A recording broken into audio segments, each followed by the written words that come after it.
Hello, and welcome to Scranton, Pennsylvania. My name is Corey Camasso, and this is N.e.p.a. Investigates and Critical Political Thinking. We are live in Scranton to cover the George Floyd Black Lives Matter rally and protest. We will be covering all of the speeches, as well as some exclusive interviews, which are exclusive to Critical Political Thinking and N.e.p.a. Investigates. Again, my name is Corey Camasso, and thank you for watching Critical Political Thinking and N.e.p.a. Investigates. Community. At this table up here, we are taking names, phone numbers, and we do have surveys for you guys to fill out if you want to be more involved, because we don't want this to end. This needs to keep going until we see something actually happen.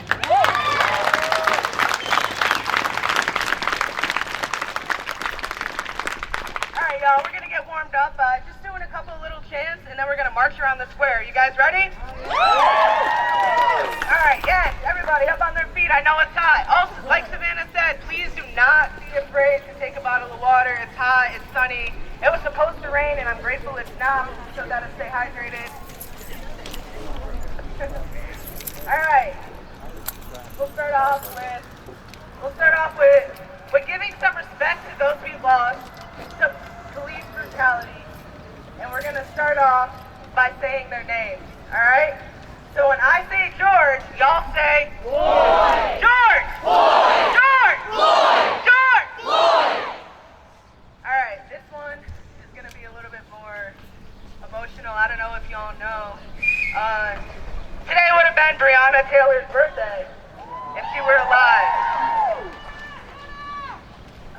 So what do y'all think? I didn't really think about this part too much. Do y'all think we should sing happy birthday to her? Or what do y'all? Y'all want to sing happy birthday? All right, let's do that then. You ready? 1, 2, 3. Happy birthday to you. Happy birthday to you. Happy birthday, dear Brianna. Happy birthday to you. That was beautiful, guys. That was beautiful. All right. When I say Ahmad, y'all say Aubrey. Ahmad. Aubrey. Ahmad. Aubrey. Ahmad. Aubrey. When I say Oscar, you say Oscar. Grant. Oscar. Grant. All right, I'll say their first and last name first. Sorry, guys. I should have thought about that. I want to make sure. Too many. There are way too many. You're absolutely right. And there shouldn't be any more added to that. But unfortunately, until we all stand up and we all do something to make an actual change, so many more are going to get added to that list. Today we mourn the lives that we have lost to police brutality. And today we fight to lose no more. How many more? No more. How many more? No more. How many more? No more. When I say, all right, y'all, I think you guys know this one. So when I say Sandra, y'all say Lynn. Sandra. Lynn. Sandra. Lynn. All right. When I say Mike, you're gonna say Brown. All right. Mike. Brown. Mike. Brown. Mike. Brown. Tony McDade. Tony McDade. Yes. When I say Tony, you know. Tony. McDade. Tony. McDade. Tony. McDade. Alex Garner. There you go. I'm so glad you guys know this shit. This is great. All right. Eric. Garner. Eric. Garner. Eric. Garner. Tamira Rice.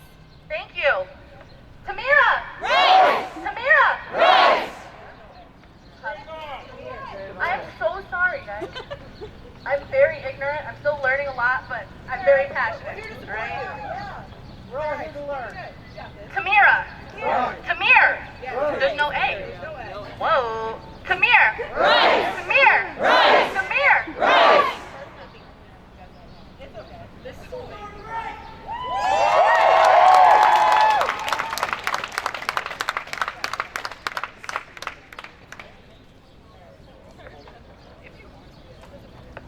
All right, guys. One more chant, and we're going to start chanting around the square. Are you ready? Yeah. No justice. No peace. No justice. No peace. No racist. Police. No racist. Police.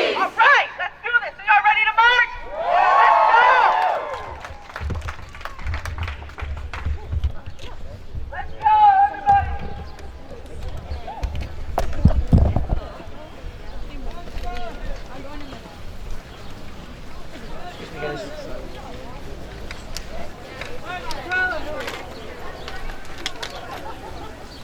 lives matter! Black lives matter! Black lives matter! Black lives matter! Black lives matter! Black lives matter! Black lives matter! Black lives matter! Black lives matter! All right, y'all. When I say, show me what unity looks like, y'all say, this is what unity looks like. Ready? Show me what unity looks like. This is what unity looks like. Show me what unity looks like. This is what unity looks like. Show me what unity looks like. This is what unity looks like. Show me what unity looks like. This is what unity looks like. No justice. No peace. No justice. No peace. No racist. Police. No racist. Police. Yes. All right, y'all, here's another chance. When I say, when black lives are under attack, what do we do? Your response is, stand up, fight back. You ready? When black lives are under attack, what do we do? Stand up, fight back. I said when black lives are under attack, what do we do? Stand up, fight back. What do we do? Stand up, fight back. What do we do? Stand up, fight back. When black, it is.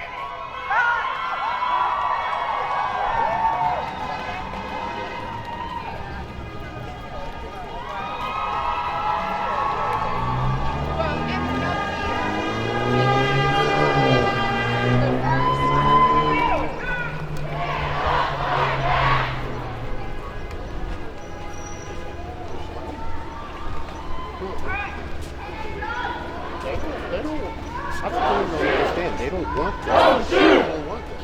Don't shoot! Don't shoot! Don't shoot! Black lives matter! Black lives matter! Black lives matter! Black lives matter! Black lives matter! Black lives matter! Black lives matter!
if you saw this a couple days in the news. We lost another innocent black man who fed the police for free, and his body was left outside for hours. No! Is that okay? No! Is that okay? No! His name was David C.P.T. So when I say David, y'all say C.P.T. You ready? Woo!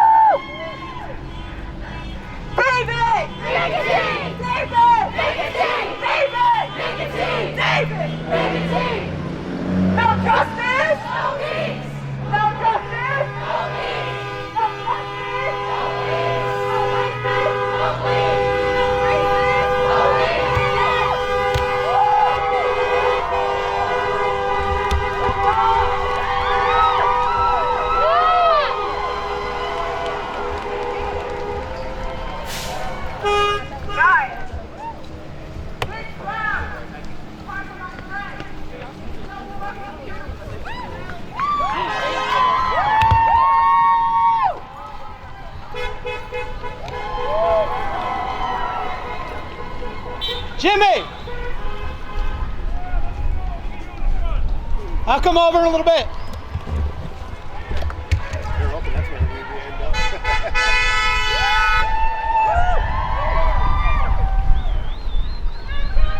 No peace!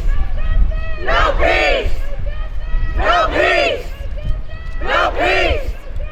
No peace! Police! Police! Police! Floyd! Floyd! Floyd! Floyd! Floyd! No peace! No peace! Police! Police! Floyd! Floyd! Floyd! Floyd! No justice! No peace! No justice! No peace! No racist! Police! No racist! Police!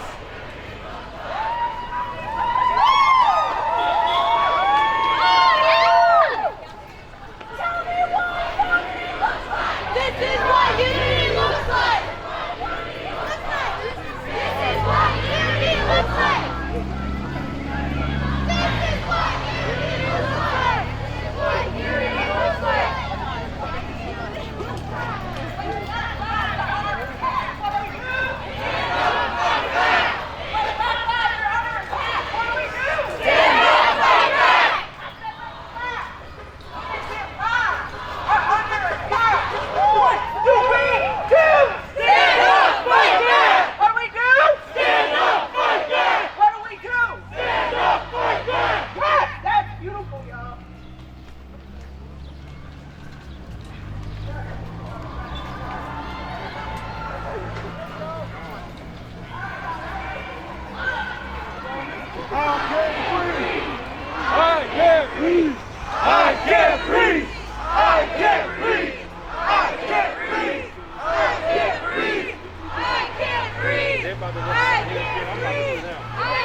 Ready? All right. Hello and welcome to Critical Political Thinking and N.e.p.a. Investigates. We are live in Scranton, Pennsylvania for the Black Lives Matter and the George Floyd protest. I'm here with the two protest coordinators. We have Miranda Chemchik and Savannah Drummond. Pleasure to meet you girls. So what is it that brought you two together and what is it that had you create such a fantastic protest? So what brought us together is we had actually been friends on Facebook for years. And then recently Savannah's just been like flooding my newsfeed with sharing posts about, the current events that are happening now with the Black Lives Matter movement. And we have a lot of very similar political and ideologies. They're very similar. And I knew her from somewhere. And literally I'm like laying in my bed one night and out of nowhere I'm just like, ding, ding. High school. That's where I know her from. Yeah. So we went to high school together as well. So that's how we know each other for sure. Well, it's great that movements and protests like this bring people so much closer together. As I discussed with several other people as well, obviously this movement has so much more traction than movements past. I've even seen people from different generations that typically wouldn't participate in a Black Lives Matter rally stepping forward and acknowledging how wrong the actions have been and how wrong things really are. And do you feel that this particular movement is the one that's going to make a change? And if so, what needs to be done in order for this change to happen? There we go. All right. So, yes, I do believe that we can make a change. Jeez Louise. We had started a community page as well as a community group to take down people's information who want to be involved so we can make change within the system, because that's where the problem lies. Jeez, I'm so sorry. Oh, you're good. Keep going. It's okay. Because that's where the orchestrated the where you can put in jobs that you do. Yeah, because we want people who have skills, and just so you know, having compassion and being passionate about something, that's a skill. All right? We need people like you with like minds, like all of us, to make a change in this community and make a change with the system. It's not just about voting people in office who have our state of mind. We need new laws passed. If we're not going to rewrite the whole thing, we need to change the whole thing to fit everybody. Because right now, it's built in a way to oppress anyone of color and just suppress us as a people. And we need to change that. Absolutely. And I think that through this movement, organization is going to be key. Right now, you have a specific movement that has gained more traction, and you have literally, as a past gentleman said, election year. You had the COVID, and now you have this. So you have people from COVID that are home. You're stuck home. You have nothing to do. You are itching to get outside. You're itching to do stuff, and you have all the time in the world. You have all the extra income through unemployment for some. Obviously, some are struggling, but for the most part, some people have been given extra. So there's a lot of extra income, disposable income, if you will. There is an election year, so we can truly make change through election, as well as the fact that now we have the Black Lives Matter through unfortunate actions in George Floyd passing away. However, this truly, in my opinion at least, and I'd like to get yours, do you think that by him passing away, that was the last death, that not the last death, but the last correct, but the last straw, the last thing, the last hoorah that's ever going to be tolerated, and then from this point forward, if that occurs, almost double the sentence? Well, just because you said that, and this is something I thought about, when MLK died, that's when all the rioting started happening. People got crazy, people were mad, and that's when we got our civil rights, the law. Well, our civil rights, because we're still not completely there, but the law, because he was the last straw, and we were angry. And they did something to satisfy us for that time. But this is a new time. George Floyd is, I don't want to say he's MLK, but he's the last straw for us. And we need to make that change. We're going to riot, we're going to scream, and yell until our voices are heard and we see some of that change. Well, you have one thing now that past generations don't have, and that's social media. What part has social media played even in the organization of this protest? Had we not had social media, how much more difficult would this movement have been? And being that we do have that as an avenue, how much better will it be? It would have been extremely difficult if we didn't have social media, to get the word out. And with the social media, only I think maybe 100 people said they were going, and then 100 people said they were interested. But then I also saw it circulating on other people's posts and pages and other different groups. Of people were here. And we started marching there, and then by the time we got halfway around the 360. block, I counted around 360. Yeah, exactly. The crowd doubled in size. I looked back and I couldn't believe that it took up all the way to the end. And of that's the side. if you're familiar with the Wilkes-Barre protest, that's exactly what happened in Wilkes-Barre. They wrapped it all the way around the square. Well, if we're going to be, I shouldn't say we. If you're going to be having another protest, or you're going to be assisting anyone else in a protest, would you consider doing something similar to the Wilkes-Barre, where you're requesting that the chief of police and the mayor be present and possibly either not necessarily protest, but at least take a knee to show that they are with you? No, because if you're not with us, do not pretend to be with us. The mayor of Wilkes-Barre, once he came up, I walked away. I don't want to hear that man. You know how much has happened there? A lot of this stuff was told to me while I was there, so if I'm wrong, I do apologize. Well, I will give. But from what I've understood, Mayor Brown did only come into office in, I believe, November, so that's one thing to take in mind. Like I said, I'm from Scranton. I don't know much about over there, but just the fact that they have. One, Christopher Columbus is already controversial. We know that. But the fact that they have a KKK... Yeah, it is? Yeah. Shit. I'm sure they took care. From what I understand, they took that out not too long ago, but I'm almost positive the KKK one is gone. It is, because that's what the girl who was talking to me was very mad about. The fact that he's even allowed to be there. And like I said, I'm not really too familiar with their mayor or their police chief and stuff like that. To be honest, both of them just came recently. I guess what I'm getting at is, would it show a sign of solidarity if the mayor of Scranton, for instance, I mean, not necessarily Wilkes-Barre, but Scranton. Reached out to them, So, actually. Yeah, they did kind of reach out to Savannah a little bit. In a way, but not talk to me directly. And they talked to someone else who's... Exactly. And I think our message is if you want to come and you want to show solidarity and you want to use your voice and your power to make a change, please come, march with us, chant with us. Like it doesn't matter if you're a mayor, police chief, a grocery clerk. You're a human being. If you have the decency to understand that everyone's life should not be taken by police brutality or anyway just because of the color of their skin or how they look, then come and march with us. But honestly, like, if you're not for it, don't come here and pretend you are as a publicity stunt. For a picture. Absolutely. Yeah. And I mean, that's another thing that we saw kind of in Wilkes-Barre. People like to show up just to have an Instagram, to say they were there, to say, I believe in that. Because even if they don't support and it is fake and it is for whatever, their followers are seeing us. Their followers are hearing us. Some of them might change their minds, some of them might not. But even if the people who are fake and not really for it and just want to do whatever, they're still sharing us with the world. People who hate us are still sharing us with the world. You're a firm believer and there's no such thing as bad publicity. I mean, honestly, no. I mean, the news already shares all the negative stuff and wants us to be the bad guys. Yeah, and then they try to censor us when we have something to say and we want to speak our mind. Absolutely. I've every interview I've ever... I mean, granted, they are limited on time, podcasts, so on and so forth, and I don't have any limit. I can go for 4 hours if I want. Yeah. But I have seen important parts of interviews, things that should have been said, cut out, and I don't agree with that. And I think that in a movement like this, a little bit of uncensorship is essential. It's because important. It's important to be mad. It's important to show your emotions, because emotions are the thing that will drive this and continue the momentum. And I think that with all of the young people and their ability to navigate social media, I think the next step would be to kind of increase the generational size and move to older people. Don't you agree? Yes, I couldn't agree more, to be honest. And something I want to say, because you brought up the mayor thing, is if you are going to come, like I said, she said stand with us and stuff like that, don't just come for a photo op.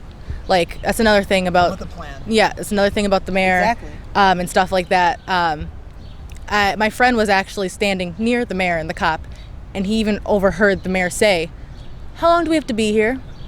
When can I leave?" And that's, again, it's hearsay. Yes. But I totally believe it, because he came, said what he had to say, and left. Did he talk to anybody? Nope. Did he answer questions, say how he can change, ask how he can change? No, because he needs to hear from us. The only person who talked to people, I believe he said, he is part of the Wilkes-Barre. Yeah, he is part of the council, I believe. I think he said he was a counter or something. He manages the money and signs contracts. He said he actually came, and he even told us he can't do too much for us. Right. His But position is limited. Exactly. But he came and he listened to us and talked to us. He found a group of us separately from away, asked questions, wanted to understand, and tried to relate. And that's what we need in anyone in office, anyone who's talking for us or speaking for us, who gets voted in. And if you're the mayor or you're the police chief, we want to hear that from you. We want to see the same thing. Absolutely. Very well put. Fantastic job. I see you girls are younger, so I'm not going to ask your age. It's not polite to ask a girl's age. However, I did want to just bring out the fact that these are the future of America. This is the future of America, and this is what America needs. We need a voice. We need the right to state what is important. That's what makes America so great. This democracy is so important, and lately things have been so trampled. And I think that this movement, not only for African Americans, for Mexicans, for Asians, Anyone discriminating. everyone, I think, is going to be better off, because not only will we give opportunity and chance, the culture that you have to provide, the minds that you have, the art, everything, it's amazing, and it's all things that we need to make this world a better place. And to stop that or to shun that is just, it's beyond wrong. Wrong.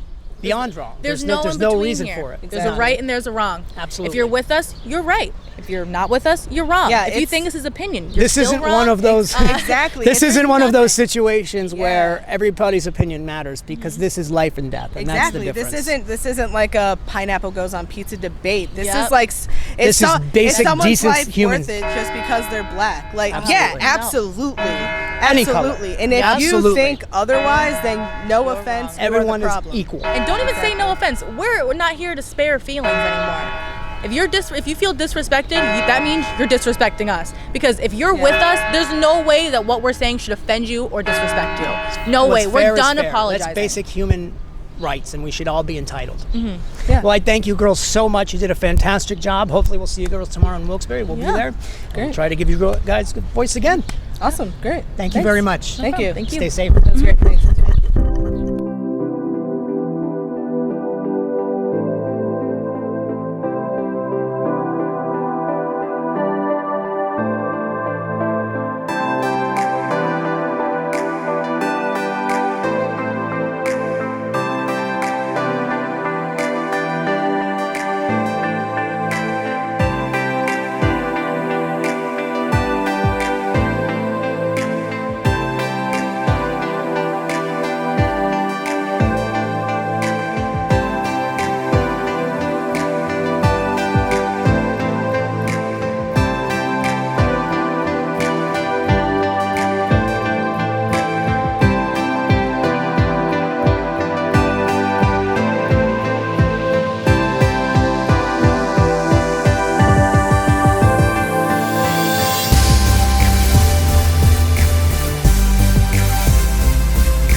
Hello and welcome to N.e.p.a. Investigates and Critical Political Thinking. My name is Corey Camasso, and I am here with Haley Wilashewski.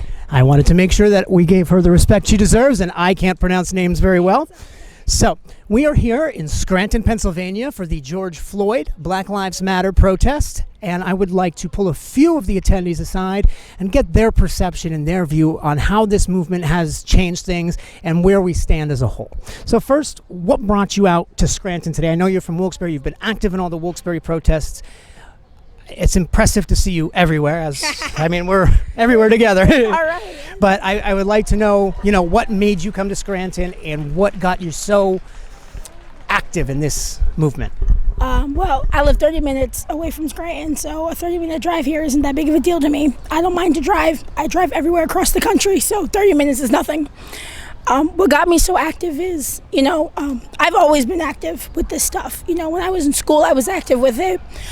I just didn't ever feel like I was able to come out here and speak my voice. I always felt like I was going to be shut down or just looked over, because who am I? Who am I? So, and now, now that I'm older, I have 3 younger black brothers. I have 2 older black brothers. I'm a proud black woman. I have a black husband. And, I feel more empowered now. I feel more confident in who I am as a person than I was years ago. And I feel like that if I could tell anybody who feels like they don't have a voice, like, you have one. You just have to use it. You just got to get out there and use it.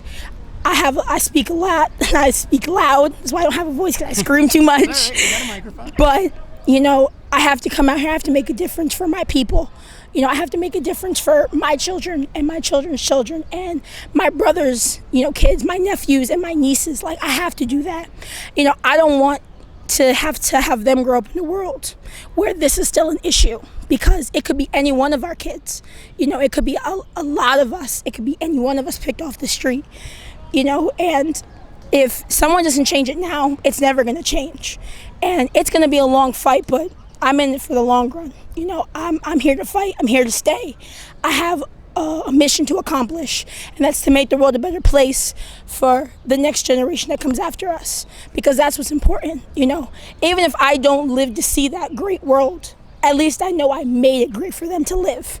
And that's all that matters to me, because all I want is a peaceful life, and I just want a happy life. And I want to be able to have a peaceful living for my kids and for our future generation. And if that means coming out here, losing my voice for a few days and screaming and chanting and being in the hot sun, holding signs and, voting and letting people know that this has to stop, like, this has to end, I will do it, because my grandmothers and my grandfathers, my ancestors did this. They had to do civil rights. They were in the streets. They had to do all of these things so we could even be here. It's a shame that we have to keep doing it, but I'm going to carry on the fight. They just passed the torch. They just passed on the torch to us, and now we just got to keep running and got to keep running. We're going to finish the race. Like I said, I don't have any more ammo to keep fighting a 400-year war. So whatever I have left is all I have left, and I'm going to make a change with whatever I have, because if I don't make a change, nothing is ever going to change. And that I have to make the movement myself, because you have to be the change you want to see in the world. You can't just wait for it to happen, because it's never going to happen. If you go to the grocery store and you don't see what you're looking for, you go to another one. But if you go out to the grocery store, you go to 6 grocery stores and they don't have nothing you want, looks like you're going to have to make it yourself. Exactly. It is what it is. You have to find it somewhere else. If you want it that bad, you have find to, a way. You have to make it. You have to make your own way, because these people are not going to make it for you. No one's going to hand it out to you. I don't want a handout. I'm a hardworking woman. I've put in hours. I'm a manager. I've put my time into places. I work my ass off all the time. But it is true. I used to work with loans, and what she said about the whole loans and the income, I've heard it before. Oh, yeah. I've heard all of that before. Always. And I was like, and it's not my first time. I've had people who make $100,000 a year by themselves tell me they can't afford a $500 loan. And I have people who don't even make not even a quarter of that tell me that they can't even pay a loan. So I've seen it all. I've seen it from all different places. I've been all around. I've heard all different words and privileges. But at the end of the day, the only thing you can't debate is human rights. Human rights is undebatable. And I'm going to fight for undeniable. I'm going to fight for everybody's human rights. I don't care what race you're from. I don't care what religion, because it does not matter to me. Does not matter to me. We're all people, and that's all I care about. I love everybody. I love everybody who they are, because they bring something to the table that's different, that makes life better. Every culture, every person, exactly. Every culture, everybody. You all love the different culture, but you have to respect and defend those different cultures as well. So if I'm able to do that, then that puts me in a good headspace. Wonderful. What's next for you in the movement? My next move, there's one tomorrow I'm going to, and I'm going to keep doing more research. I'm going to get myself out there, maybe start my own protest, see, what it takes. I've never done a protest. I've never been. To help you. Let us know. I absolutely, I'm willing to go out and find the people I need and talk to whoever, because I'm not scared to talk to the, the police chiefs and the mayors. Like, I'll bring it to the table. I'll be happy to get you in contact. Thank you so much. You are we have to do that, and don't forget to vote, people. Vote. Please vote. Vote as much as you can. If you can't register to vote. Not just for president. No, every single one, because the people who make the laws, you need to vote for them too. After your presidency, you got to go back in 2 years and vote again for the people who make those. You got to vote and make sure who's in your local office and your state and wherever you live, to make sure your living is good, because your kids have to live in those communities. Even if it's not in that state, the next state may be different.